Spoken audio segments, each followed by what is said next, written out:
Bharatiya Janata party अपना नाम बदल ले। वास्तव में ये भारतीय जमीन हथियाओ और अपने चहेतों को बांट दो, ये वो पार्टी है। आगे चल के मैंने कहा इब्तदाए इश्क है रोता है क्या, आगे आगे देखिए होता है क्या। कानून व्यवस्था की स्थिति बद से बदतर हो गई है। ईश्वर से प्रार्थना करते हैं कि हमारे पड़ोस में जिस तरह का नजारा कुछ दिनों पहले श्रीलंका में देखने को मिला और अभी इन दिनों जो बांग्लादेश में देखने को मिल रहा है, भगवान न करे दुनिया के और किसी देश में ये नजारा देखने को मिले। इस सरकार की मंशा आज नहीं, ये पहले से भी, चाहे रक्षा मंत्रालय की जो जमीनें रही हूं, रेलवे की जमीनें रही हूं, नजूल की जमीनें और अब वक्फ की जमीनें। और हमारे नेता ने कहा जैसा कि भारतीय जनता पार्टी अपना नाम बदल ले। वास्तव में ये भारतीय जमीन हथियाओ और अपने चहेतों को बांट दो, ये वो पार्टी है। जिन लोगों ने जब भी अपनी जमीनें अगर दान दी हैं और तो उनका मकसद ये रहा है कि हम ये जमीन दान देंगे और इसका हमें पुण्य मिलेगा। अब उस जमीन को आप हथियाने वाले कौन हैं? आपकी नीयत क्या है? किसको देना चाहते हैं?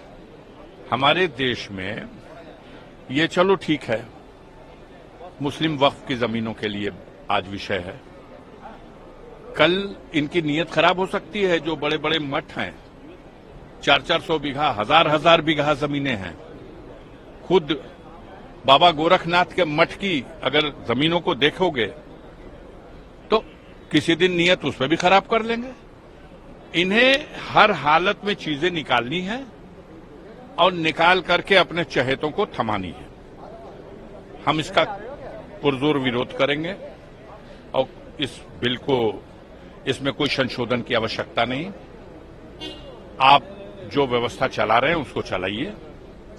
देश की जनता को गुमराह करने के लिए, महंगाई पर, बेरोजगारी पर ये जो फेलियर हैं उसका ध्यान हटाने के लिए आप ये सब कुछ करना चाहते हैं। आप क्या ये माने अफजल साहब कि इस संशोधन, इस बिल के संशोधन के जरिए एक मुस्लिम पे टारगेट भी है और आप चाहते हैं कि जो मठ है उनके ऊपर भी ऐसा संशोधन? आगे चल के मैंने कहा इब्तदाए इश्क है रोता है क्या, आगे आगे देखिए होता है क्या।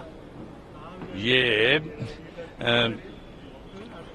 लगेगी आग तो आएंगे घर कई जद में, यहां पे सिर्फ हमारा मकान थोड़ी है।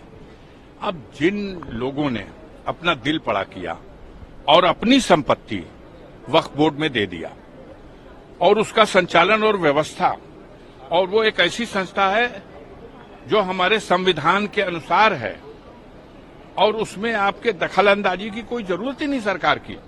वो चुनी हुई बॉडी होती है। आप उस पर अपने प्रतिनिधि थोपना चाहते हैं। आप जनता का ध्यान हटाने के लिए रोजी रोजगार से, बेरोजगारी, महंगाई से कहीं चर्चा है? प्याज कहां चली गई? प्याज कहां है? लहसुन कहां है? आलू का रेट क्या हुआ? इस सवाल पे कोई चर्चा तो है नहीं। ये चाहते यही हैं, ये यही चाहते हैं। कानून व्यवस्था की स्थिति बद से बदतर हो गई है। हम तो ईश्वर से प्रार्थना करते हैं कि हमारे पड़ोस में जिस तरह का नजारा कुछ दिनों पहले श्रीलंका में देखने को मिला और अभी इन दिनों जो बांग्लादेश में देखने को मिल रहा है, भगवान न करे दुनिया के और किसी देश में ये नजारा देखने को मिले। मेरा सवाल ये है कि क्या आपको लगता है कि मठ और बाकी के जो रिलीजियस प्लेसेस हैं उसमें भी संशोधन की जरूरत है? हम तो चाहेंगे कि सरकार अपनी सोच और विचार में संशोधन करे। लोकतंत्र की व्यवस्था में संविधान के अनुरूप जो व्यवस्था बनी हुई है उसको डिस्टर्ब न करे, संविधान का सम्मान करे और इस देश में जो पुरखों ने लड़ करके इस देश को आजाद कराया ब्रिटिश हुकूमत से, और इस देश के संचालन के लिए जो बाबा साहब भीमराव अम्बेडकर ने संविधान दिया, उसमें जो प्राविधान है इस लोकतंत्र की व्यवस्था में, उसमें छेड़छाड़ न करें। जनता माफ नहीं करेगी।